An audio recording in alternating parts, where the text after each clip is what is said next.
Well, welcome in everyone. This is Spitting Fire. We're ready to go. Week 15. Here we go, Connor. You ready? Let's do it. Man, I went 1-15 last week, but we'll get to that. We'll get to all the games, where everything stands this season. We're going to start tracking our picks. But first off, R&R, our sponsor. R&R Brewing, love them. Got the new shirt on, the Alcatraz IPA right now. We got our R&R in our glass. Love them.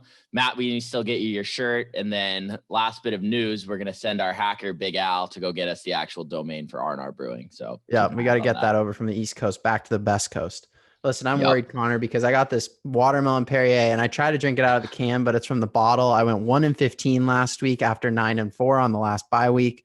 I think I'm in a ton of trouble. The juju's not looking good. I don't know. We'll see. Here we go.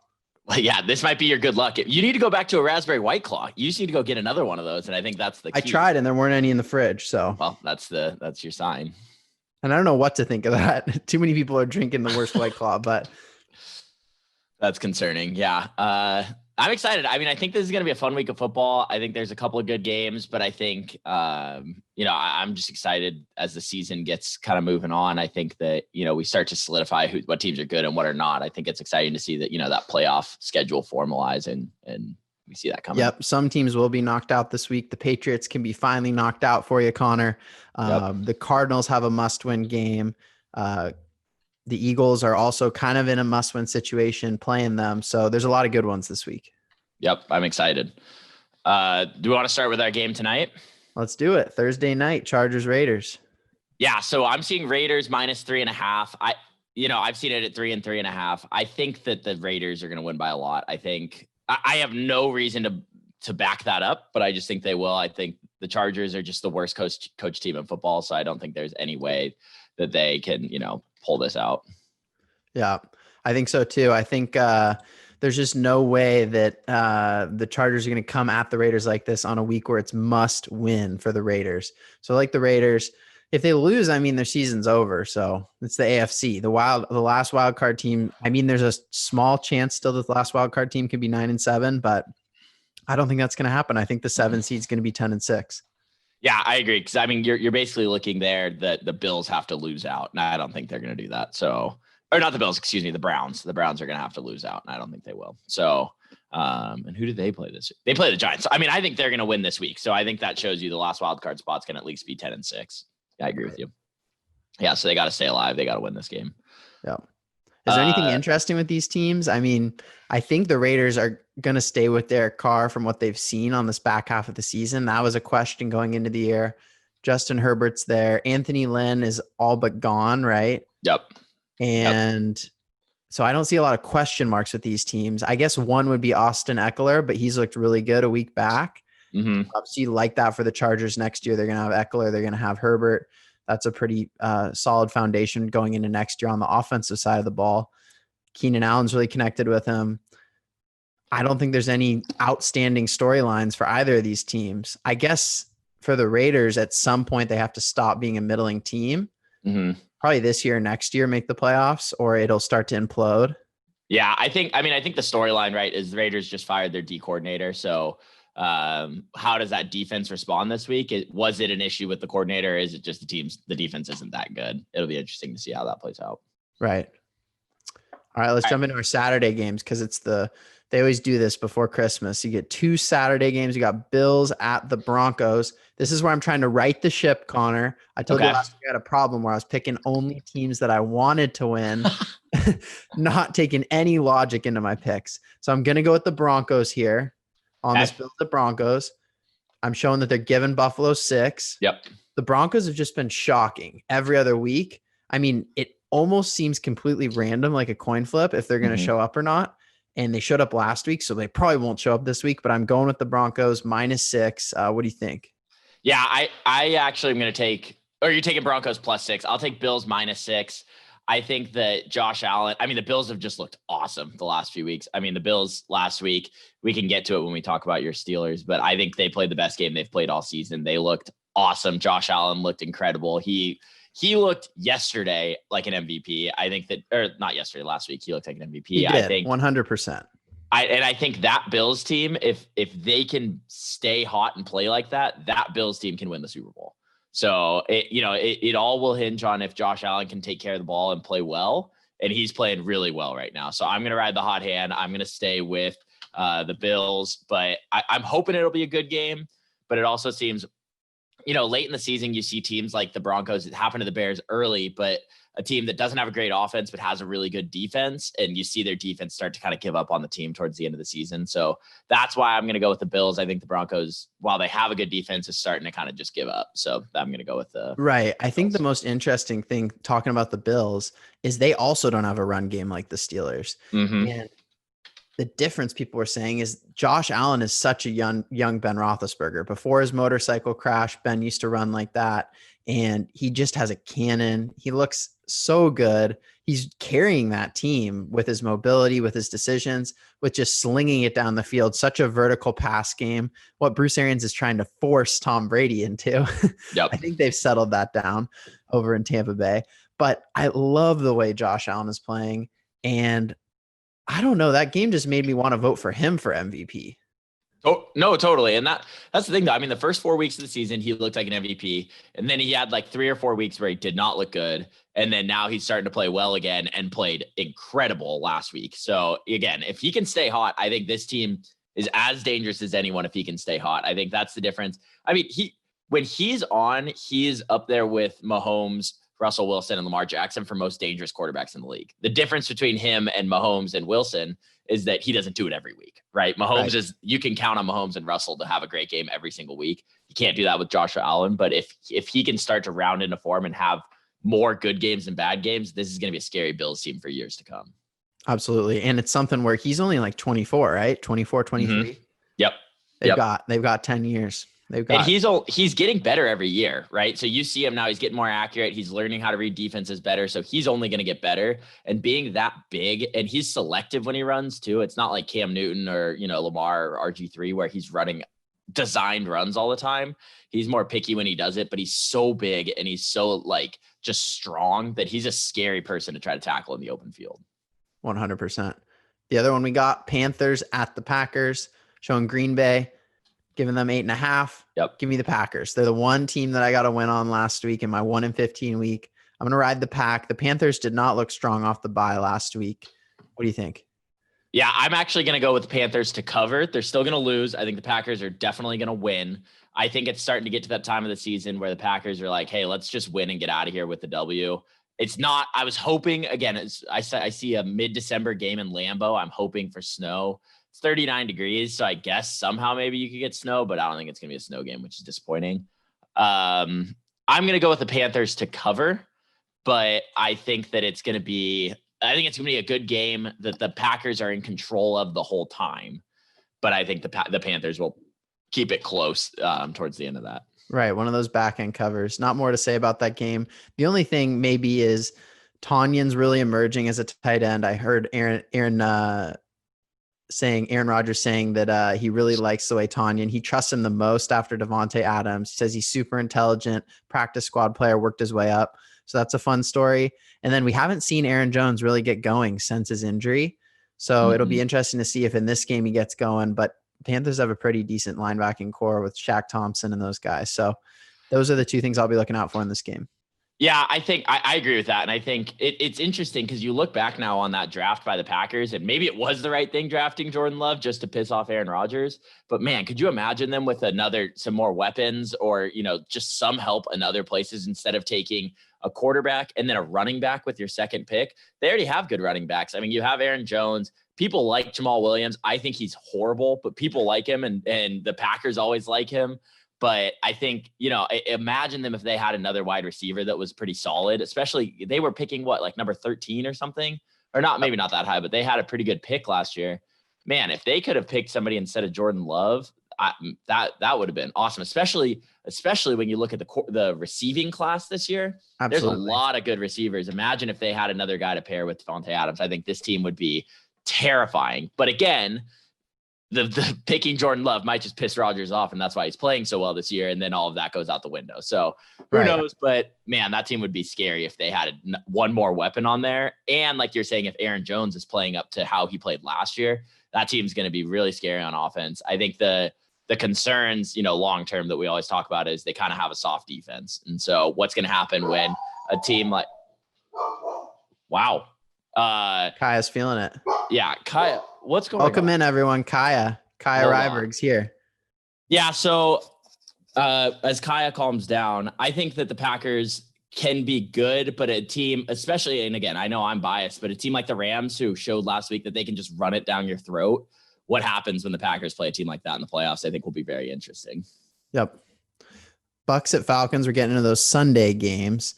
This is one where I'm going to, again, stop doing where I pick against the team I don't like. I'm going to take the Bucks -6. I don't think that's that many points. I think the Bucks are going to come in strong, and you get a touchdown, you get the win, you cover. What do you think? Yeah, I mean, I agree. I think 6 points. I think that touchdown, right? I totally agree with all that. I don't know why. This is another one where I have nothing to back it up. I think the Falcons are going to cover this game. I don't know. And what's that saying to me is that the lines are pretty fair this week. Yeah, I agree. I think that these are some good lines. I don't smell anything super fishy yet. But I don't know. I think I just fall into that Falcons derangement syndrome where I keep thinking that they're a good team and they're not. So I don't know what's going to happen. I think there's going to be 1 million points scored. So I guess I'd take the over, but I think that, it's going to be a closer game than, just a blowout and an easy W for the Bucks.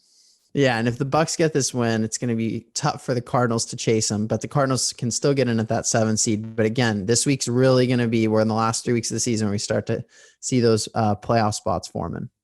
Yep. Absolutely. Absolutely.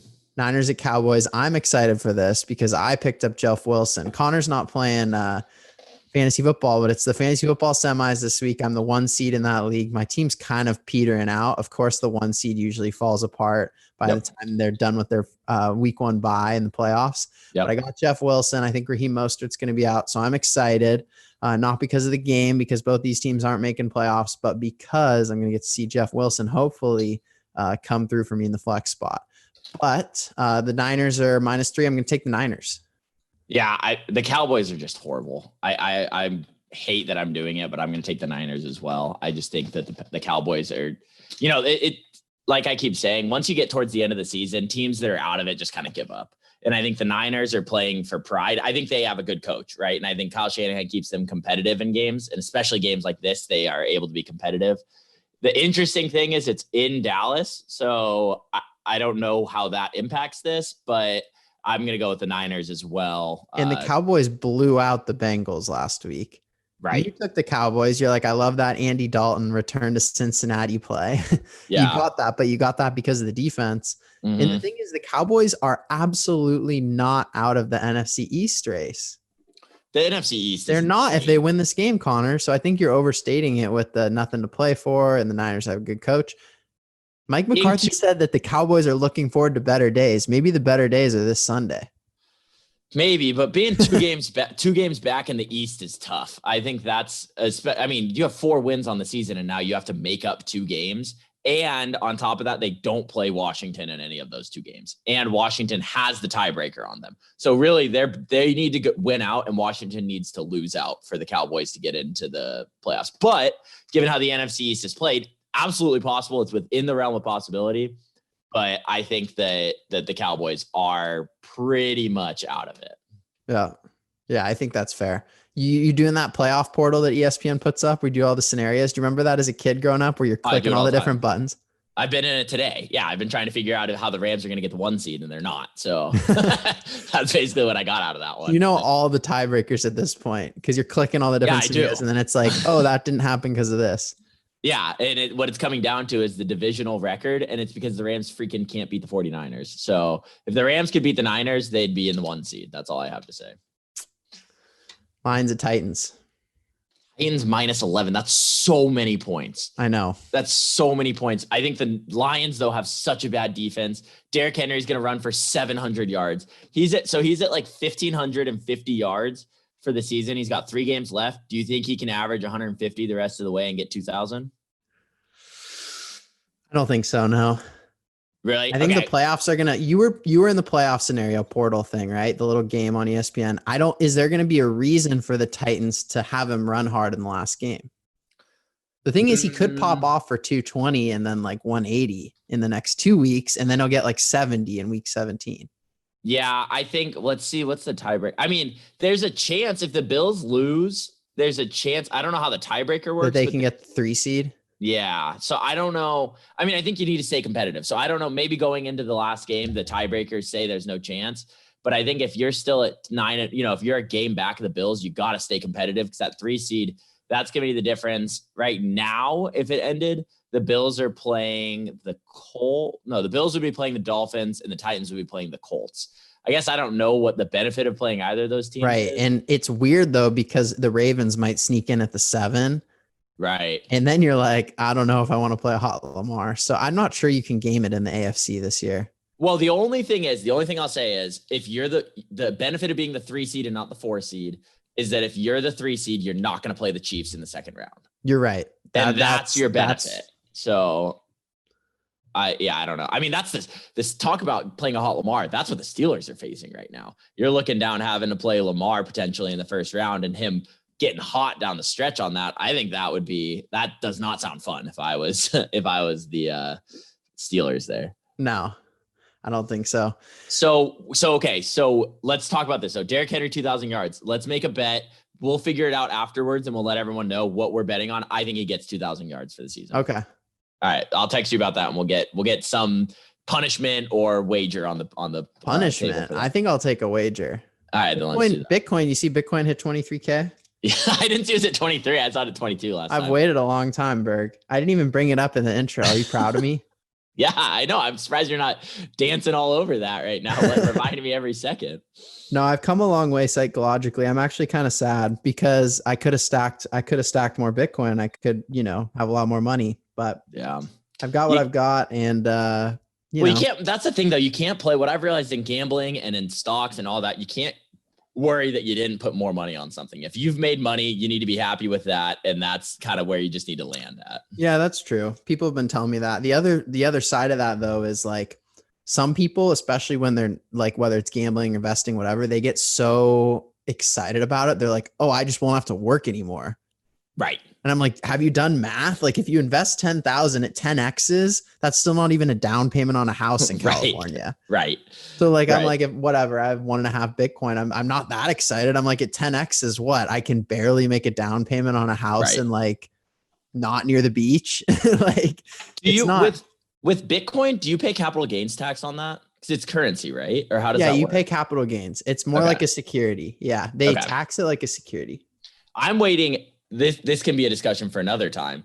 But my big thing is when gambling gets treated like a security, I'm going to become a billionaire because I have an idea, but it needs to be a security, and it's not at this point.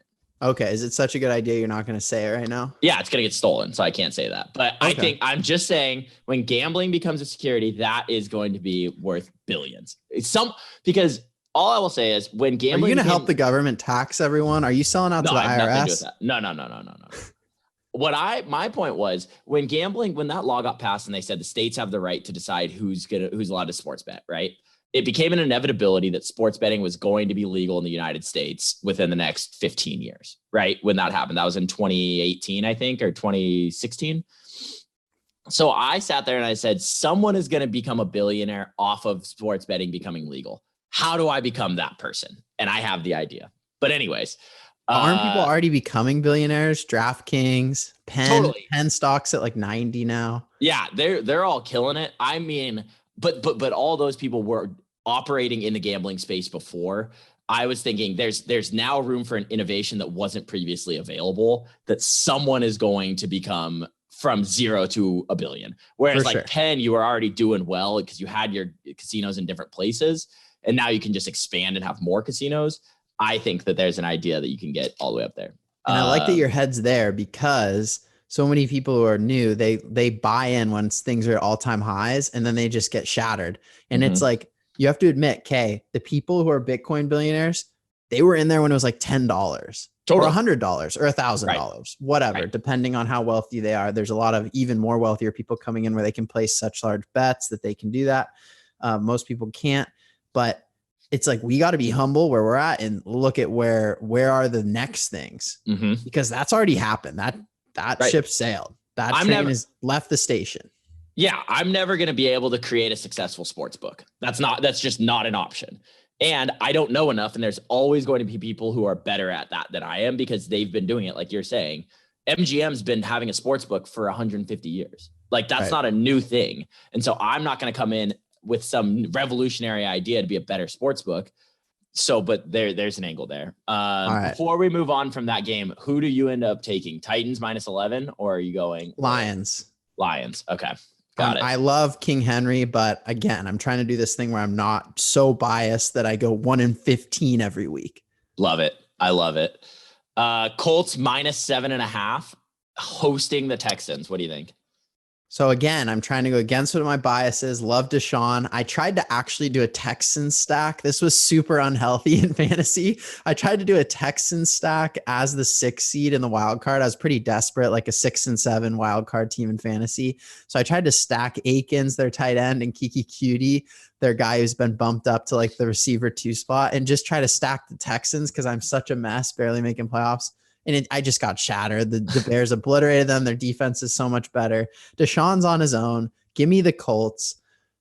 Yep. Give me the Colts. I don't like the Colts. I see them as a threat. I'm a Steelers fan and my team's crumbling up to pieces and we're playing them next week, but give me the Colts 7.5. There's nothing for Deshaun. Right. And the Colts are coming off of just killing the Raiders last week. So I like the Colts as well. For everyone listening, how many fantasy leagues are you in? 2. Okay, only 2. Got it. Yeah. So I'm the 1 seed in one, and then I'm the 6 in the other. I try to keep it healthy. I think if you start, I can't stand the people who are like, oh yeah, I'm like a diamond rating in all my Yahoo leagues, but I'm in 12 leagues. And they post about how they win a league every year. I'm like, you're not impressive at all. This is disgusting. You own every player in every combination. Yeah, and well, I will say, because I am diamond in Yahoo, I have not played this year, but I am diamond. What I will say is that if you're in 12 leagues and you're diamond, that means you're killing it in all 12 leagues. I don't agree with the people who say, oh, well, I win every year. Yeah, you're in 20 leagues. You better win in some league. So that's not impressive to me, but I do think it is impressive if you can be diamond. I think it means something. And I think actually I'm diamond because the last year I played Yahoo Fantasy, because last year I was in 2 leagues and they were both ESPN. The last year I played a Yahoo league, I was in 7 Yahoo leagues and I was in the finals in all 7 and I won in 5 of those 7. So I don't think that's not credit to me. That was the year Todd Gurley went off for fantasy playoffs. So I don't take any credit for that, but I think it's impressive to say that you're diamond. That's my okay. I'm gonna give you a little anonymous story. We're not gonna name who this is, but it's about fantasy. So yesterday I was with a buddy hanging out, and his brother just is getting divorced. But his ex-wife is in the fantasy league and it's playoffs, and they just went through a divorce, and she's still in the league and she's playing the mom this week. And I'm like, no, you need to have a special session. You need to have a special session and remove her. You can't even have her play. Like, the divorce is finalized. It's over. You have to kick her out. It's gone. Like, you can't keep her in. In the guy who divorced her, he's like, oh no, she can just stay in. We'll just like be friends. This is like a family scenario that I never want to experience. It's fascinating, but I don't think you can even let that match up with the mom go through. Like, you got to pull her. Well, what happens if the ex-wife wins? Like the whole league? What happens? Yeah, then? What are the mom and dad like Venmoing her? Is that up for debate in the divorce settlement? I think it went your through. Fantasy what I heard yesterday with my buddy.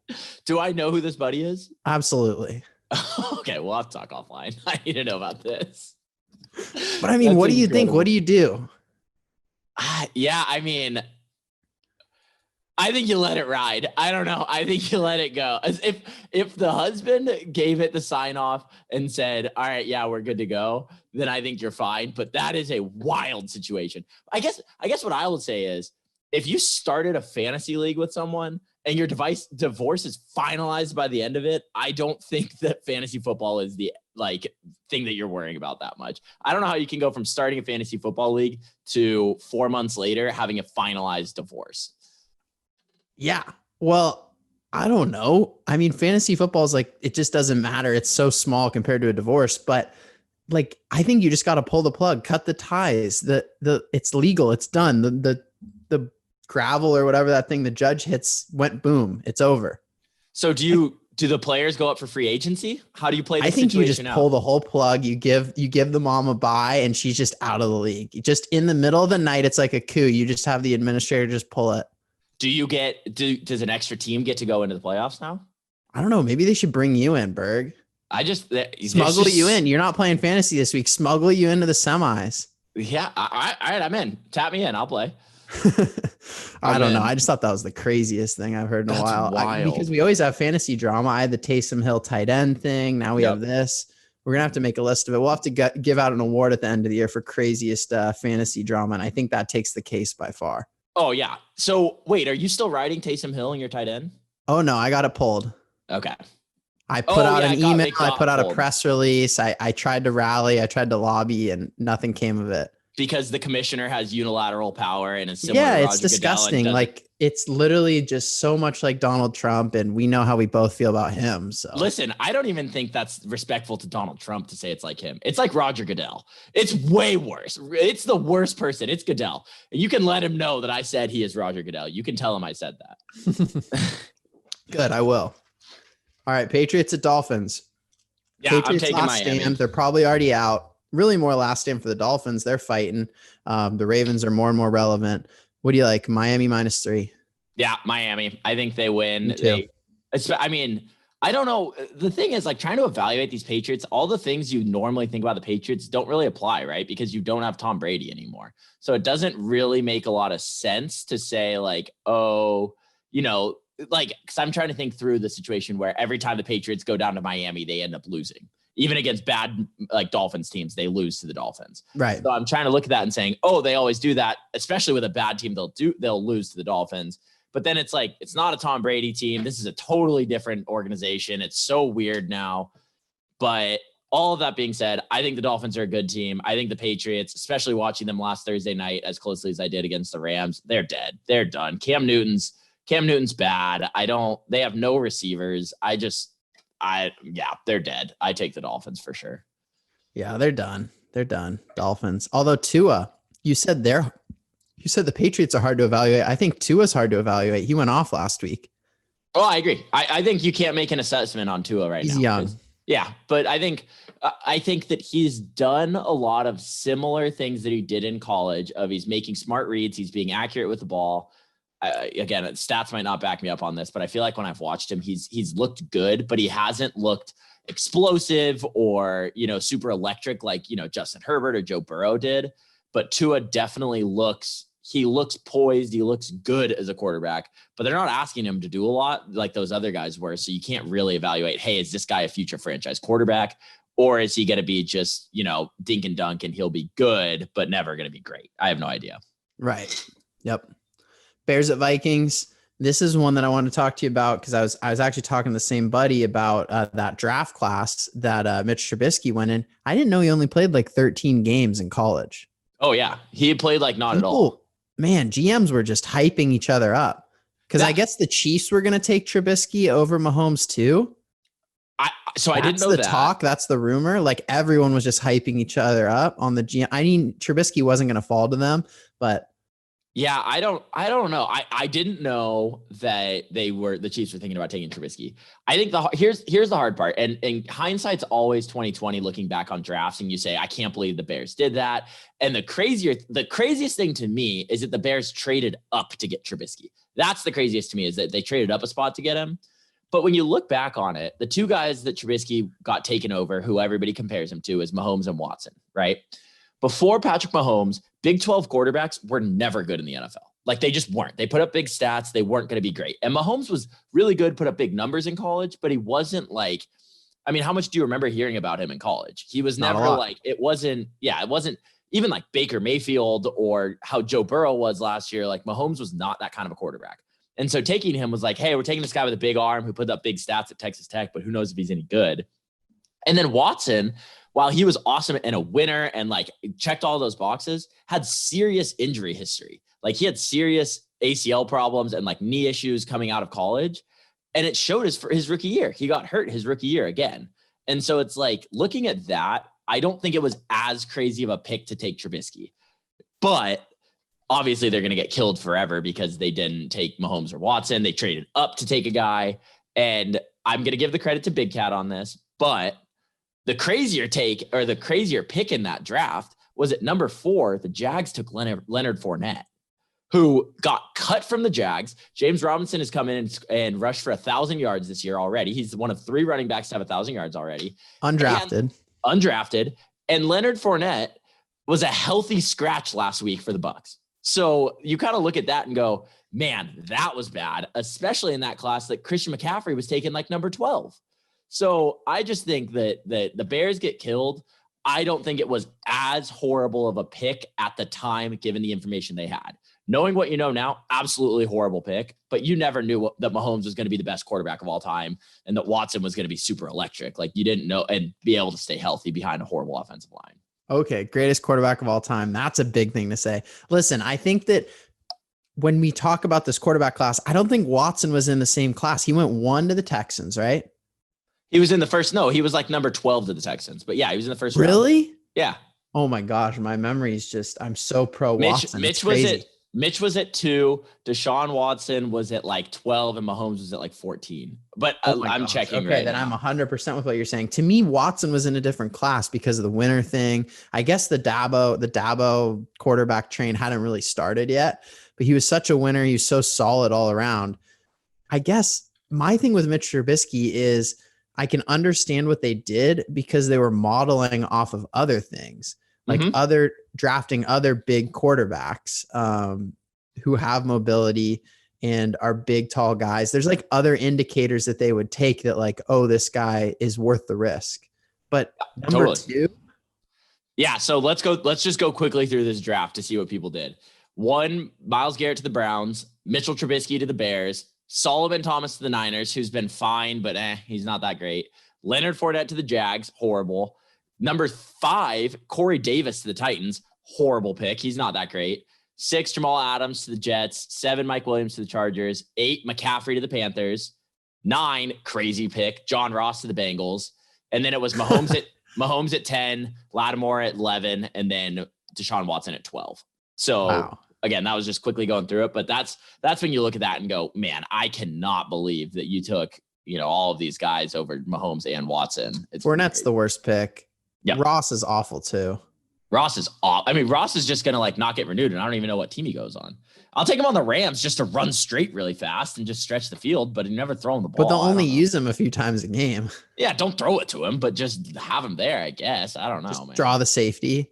Yeah, I mean, they have no vertical pass. Then run another underneath screen that you guys run so well. Yep. Yeah, it's fine. Just take the safety out of it. That's fine. We'll take that. We'll take that. Oh, man. Right. So who are you taking, Minnesota or the Bears? So I'm taking the Bears. Okay. I started circling the Vikings, then I had to check myself. Okay. Because the Vikings were on such a hot streak, but since then they've been a little bit inconsistent. Yeah. No, in the I agree last with couple that. weeks. I agree. I think Mitch Trubisky in a dome, he kind of in that past, right? These last few seasons, he's had these 3-game spurts where he has like a 145 quarterback rating and pops off 4 or 5 TDs a game. And then he'll like collapse after that. Right? Because you played fantasy last year. He'll do these like 3 weeks where he'll just put up unbelievable performances and then he'll start to just crater. So he's on a run. He just had a good week last week. Give me another good week with Mitch. Yeah, I agree. And technically, the Bears aren't eliminated from the playoffs. There's still an outside chance. I think they have like a 0.1% chance of missing the playoffs. Or do the Vikings have better tiebreakers over them? Because they're both 6 and 7. Yeah, the Vikings have the tiebreaker, I believe.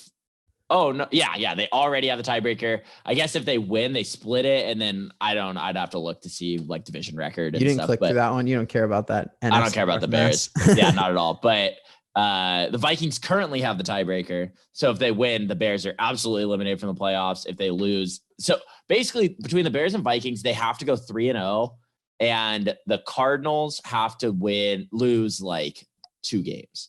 Mm-hmm. Which is possible. Yep. But so those teams are definitely in it. So there is something to play with. I'm going to go with the Vikings playing at home. I think I'm just going to go with the Vikings in this. Again, I don't feel strongly. I don't have any stats or anything to back that up. I have a feeling that I think the Vikings are going to win. Just don't go 1-15. Just coin flip it. Don't go 1-15. That'd be a good. Seahawks at Washington. This to me was one of the trickier ones. 5.5. Who's at quarterback for Washington? I don't think it matters. I think it's Why? Dwayne.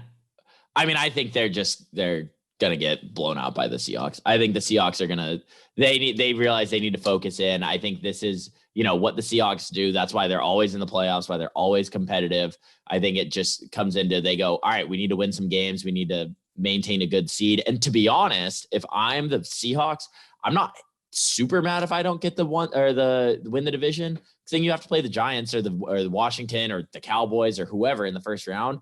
That's a winnable game. So I look at this and go, hey, we're going to keep winning. We're going to keep doing our thing. We either win our division or we end up playing the Giant or, the NFC East winner. So I think they're going to keep grinding, and they're going to establish their dominance again this week, like they did against the Jets. I will say I was 50-50 on my pick last week. I give myself credit for analyzing it right, but I picked the wrong side. I said I picked the Jets last week against the Seahawks, but I said this could be the big bounce back and get right game for the Seahawks, and they're going to win by 1 million, and they won by 1 million against the Jets. Right. We'll get to that with the Jets game this week against your Rams, because it's even crazier at 17.5. But I mean, this game, yeah. I mean, I think you're right. Your analysis is fair. Seahawks lock in. Look out for Chase Young. He's exciting. Yep. See how the secondary handles DK, because it seems like all the secondaries are super hyped to play DK this year.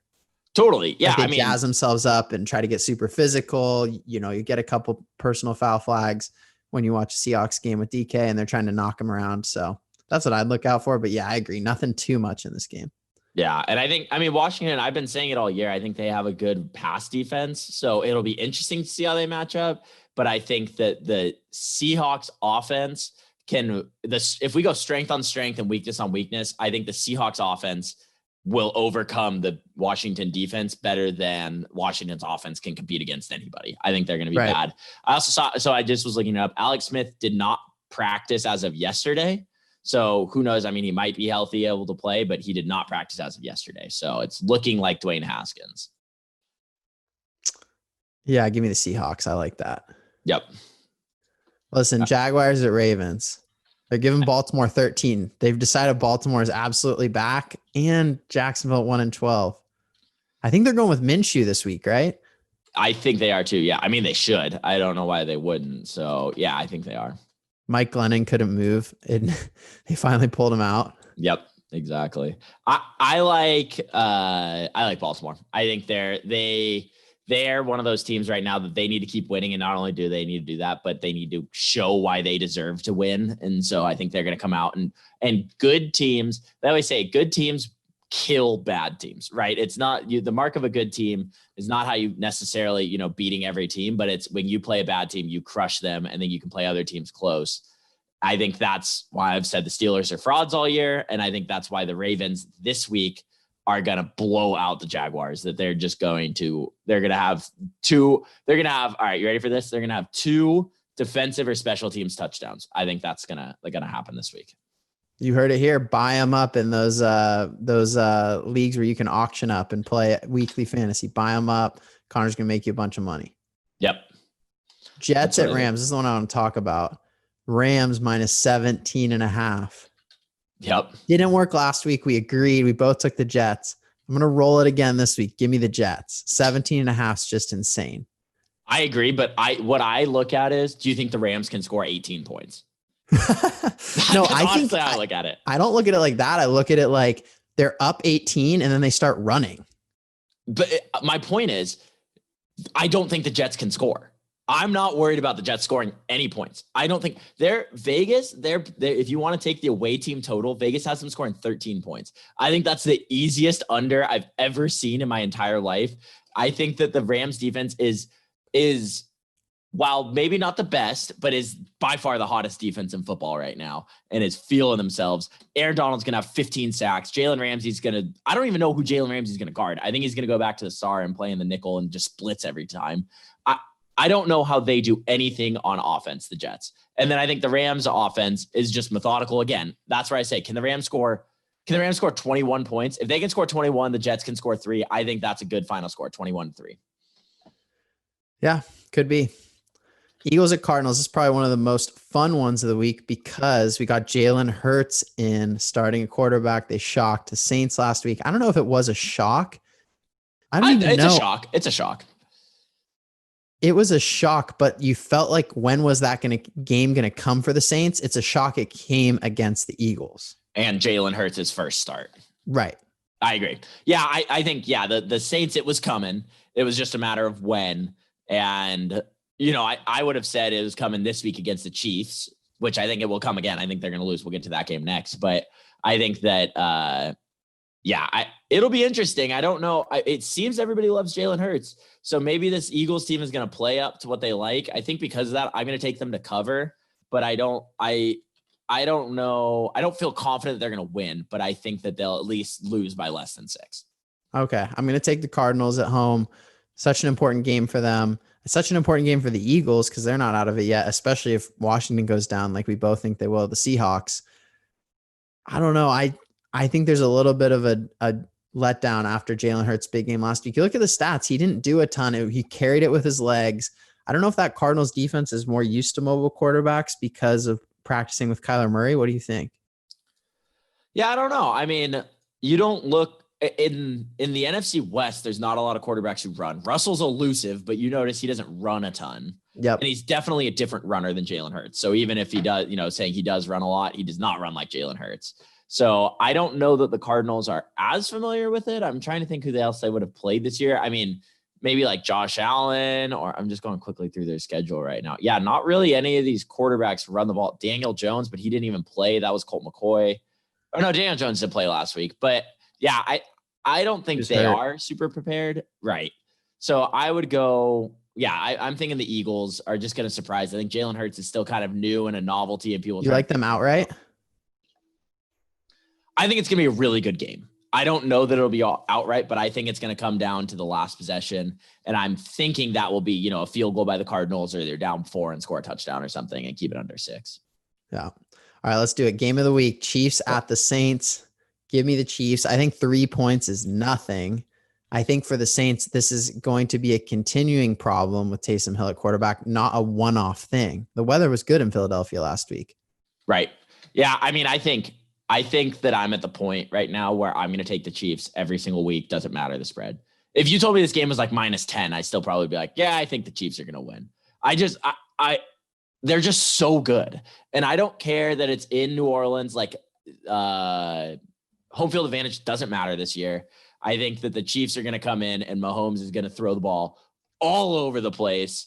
And he's going to throw for like 700 yards this game, and they're going to win by 25. I have no idea why I feel that way, but I just think that the Chiefs are just so good and they're going to blow them out because, like I was saying, against bad teams, they're just going to coast and win the game. They're not going to care and then decide they want to win at the end.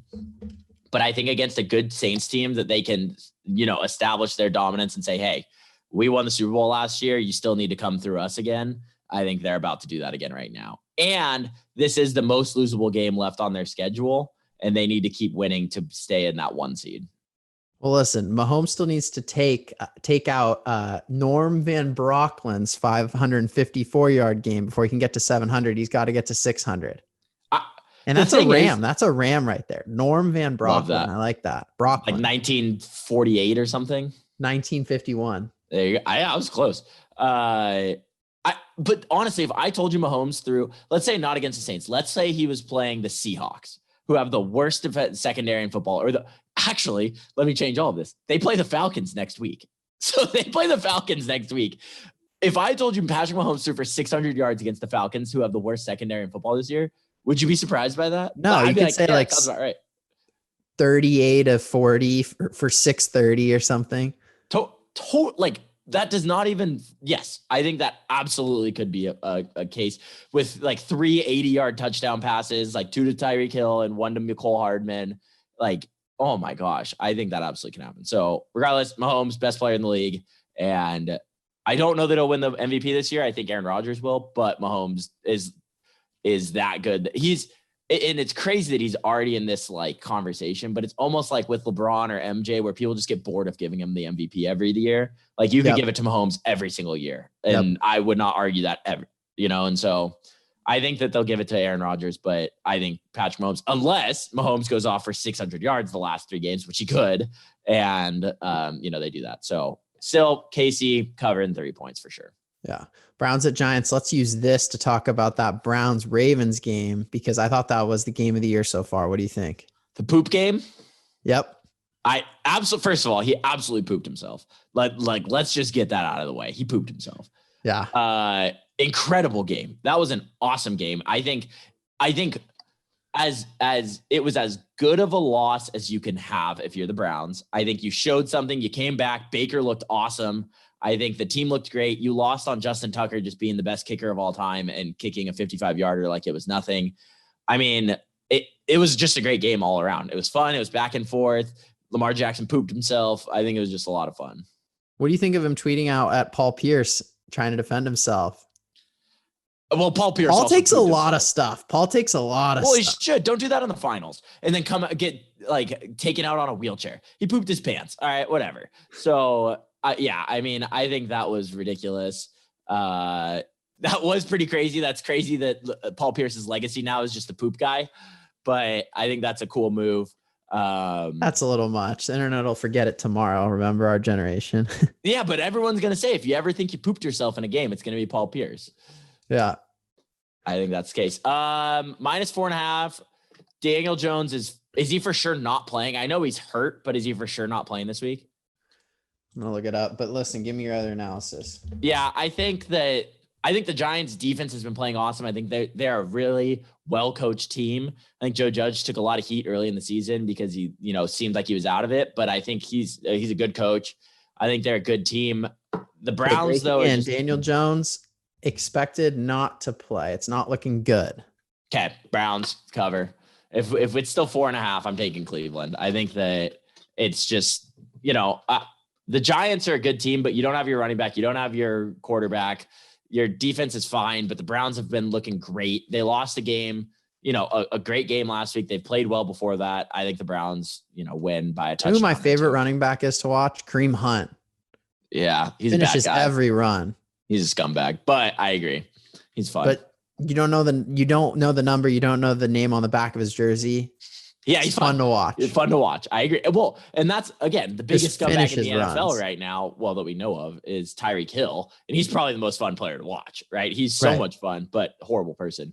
Kareem Hunt's a lot of fun. What do you think of them picking Tyreek Hill over Kareem Hunt? How does he got to feel about that? Tyreek Hill's thing didn't happen while he was in the league, though. Oh, really? Yeah, when he punched his pregnant girlfriend in the stomach and choked her out. I thought he did something with a kid too. He didn't. So there was. Was that fake? It was suspect, but I think it's still true. And he's a scumbag. There was a leaked recording of him saying that, basically like him admitting that he beats his kid, but like a 2-year-old, not a 10-year-old. Right, like his 2-year-old like a baby. Kid. Yeah. And that's where it's like, he's still a scumbag. And those are the ones where it's like, the dude is scummy enough. You don't need to make things up if you are right now. And so but that was never proven as like fully accurate and like vetted. Whereas like his thing at Oklahoma State was absolutely true, that he like punched his pregnant girlfriend in the stomach and choked her out. So he's a pretty horrible human being. Yeah.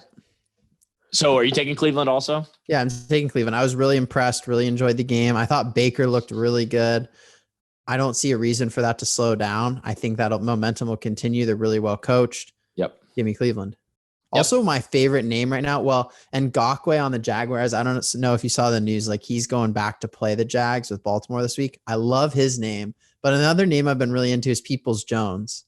Oh, I like him too. Well, I like that name. That's just a really nice hyphen. I'm really into hyphens where half of it is crazy and half of it's really simple. Well, so you get like a Jones or a Johnson or a Smith. So it's like something crazy, like Ngakoue Smith. I love that combo of something crazy with something simple. Or like Peoples, who has the last name Peoples, and then you just throw like a Peoples-Jones. I love that. Well, Gus Johnson loves that name. He used to scream that when he was playing in college. So he definitely, you're not alone in loving that name for sure. I think that's a great name. And I mean, he balled out last week too. He played well. Yep. So he's doing good. He has since that really good throw. I can't remember who they were playing, but where Baker threw the game winner to him. Oh yeah. Well, who was that? I'm looking it up. But all right, I'll get to Steelers Bengals -13, super dangerous. I believe, Connor, that this was rational, that I took the Steelers. Is that rational or absolutely not with minus 13? They don't even have their starting quarterback, the Bengals. Rational? Absolutely. It's rational. Is it right? I don't think so. Because what have we said all season? The Steelers play down to their competition. They're going to win for sure. I don't think there's any chance they lose. But I think that this is a game where they end up winning by that at halftime, everyone's looking at it like, oh, what the heck? Are the Steelers going to lose this game? And then they end up winning by 10 points. It's like the Cowboys game all over again. I think it's going to be like that. So I think 13 points is a ton of points for a Steelers team that doesn't seem to put people away. I'm looking through how many games they beat the Browns in week 5. They crushed the Browns. Yeah, by 13. They beat the Bengals by 26 the first time they played them. So that's the mark of a good team. You said Agreed. that. You said that's the mark of a good team. They blow out bad teams. I love that. Yeah, but then they beat the Cowboys by 5. They beat the Eagles by 9. They beat the Broncos by 5. I mean, they have a lot of games where they should have blown people out too, and they didn't. Broncos are weird. I'm getting nitpicky. I agree, but I'm desperate. That's fine. We can be desperate. I mean, I think Pittsburgh wins. There's no question there. I think Pittsburgh wins. I just think it's going to be closer than 13 points. Yeah. Tomlin's pissed. I mean, yeah, he's always pissed. He's like, we suck. If you can't catch the ball, you'll be replaced. And then there were more drops. Deontay Johnson had to get benched for a quarter in the Bills game after he dropped 2 right out the gate. What if the Steelers lose to the Colts and then to the Browns in week 17? I don't know. You didn't do that in the playoff scenario. You just don't care about AFC or NFC North. You're just focused on that NFC West. Yeah, I'll do that after. Get that in the simulator. I'll do it after. Yeah, I'll figure out if there's a way that the Browns can get the 2 seed or can win the division. Because if there's because then they would have lost to 3 AFC teams. Yeah, and only 1 NFC team. So I think that there's a chance there. It's going to come down to like the 3rd tiebreaker probably. Right. And what are the Browns lost? 1, 2. The Browns have 2 in the division. The Steelers only have 1 in the division. So it would be 2 with the Browns. Oh no, that would be 1. Yeah. So Steelers pretty much have it locked up, their division. They just can't lose 3 games. If they win this game, they have the division locked up. Right. So damn, that's a bummer. But yeah, I think that the Steelers are absolutely going to win. I think Cincinnati keeps it closer just because that's what the Steelers do. Yeah. Well, that's the week 15. Connor, you said you wanted to ask me something during the pod. You get it out? Yeah, no, I didn't. Are you going to take the vaccine if you can get it? Yeah, of course. How would you take it? I got my flu vaccine last week, Connor. I love that. Would you take it if you could get it today? Would you take it today? I just want to talk to someone. Okay. I just want to talk to someone first. Give me a phone number. I want to talk to him. And do you have a preference in company? A preference in what? In company, which vaccine you take? Oh, tell me about it. I thought there was one that was super solid and they're blasting that out. There's more than one. Well, Pfizer's is going out right now, but the problem with Pfizer is that's probably not what we're going to get because Pfizer's needs to be held at like negative 80 degrees Fahrenheit or Celsius or whatever. Two-shot one, right? And theirs is a 2-shot one. Moderna's is 1 shot, and I think it needs to be kept at like 0 degrees Celsius. So like a normal temperature that most hospitals can handle. But it's like there's only like 3 hospitals in Southern California that can handle the Pfizer vaccine. And so they're starting to distribute that. But the other ones are kind of what's picking up steam.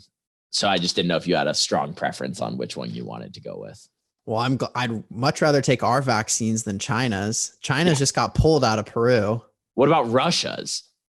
I haven't heard anything about Russia's. You heard a crazy story on Russia's? Well, they just have a vaccine. I haven't heard anything about it. No, I don't know. I just heard the China vaccine.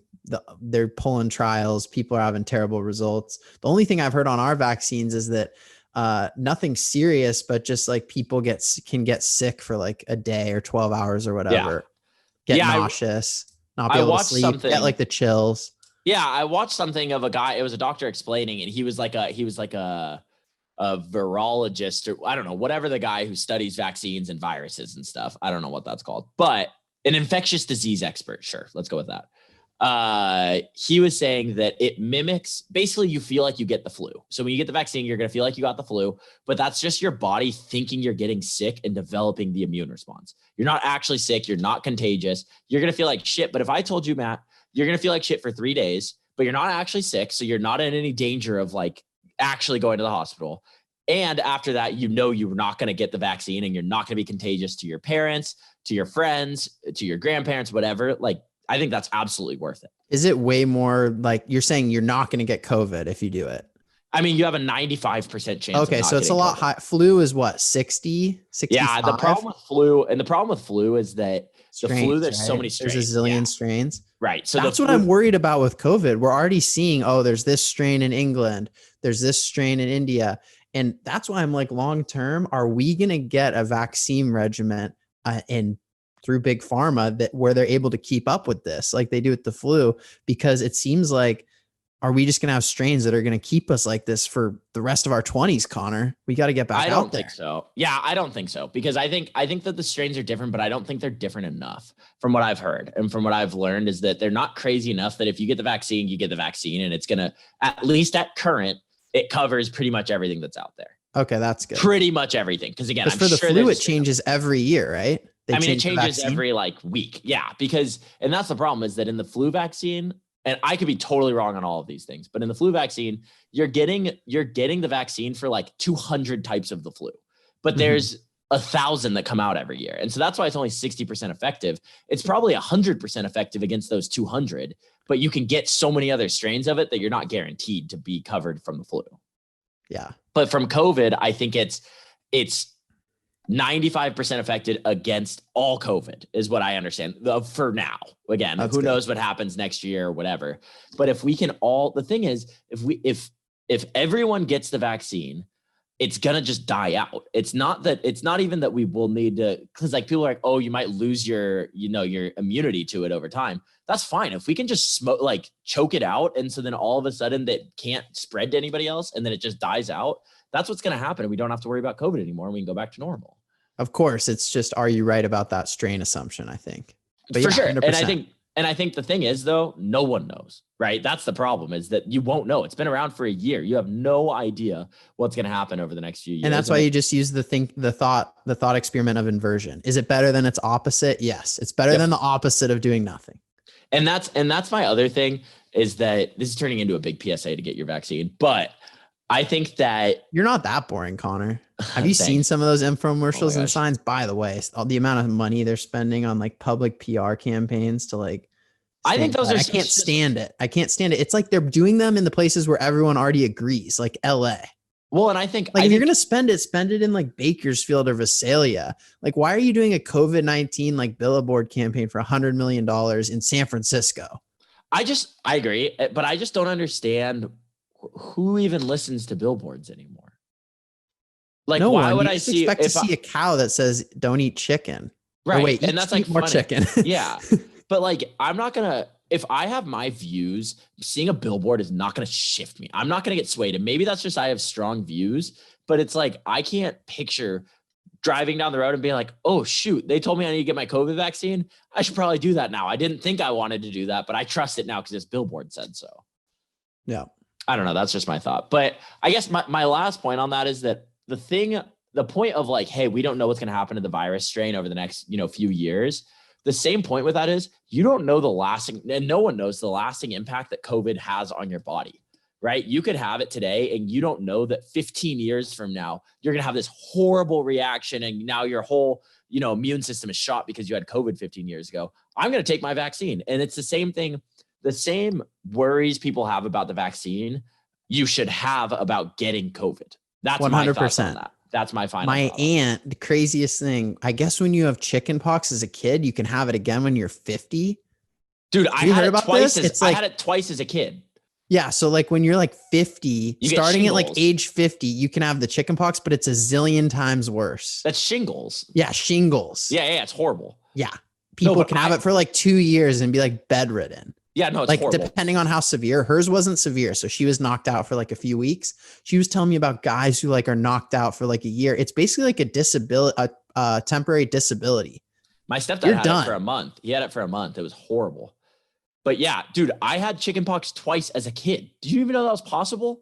You got to watch out for those strains, Connor. Well, that's where I look at this and I go, with COVID, does that mean I'm like good because my body has all this immune response, or am I just screwed that my body can't have an immune response and I'm screwed regardless? I have no One way idea. or the other, it's one of those. So I don't know.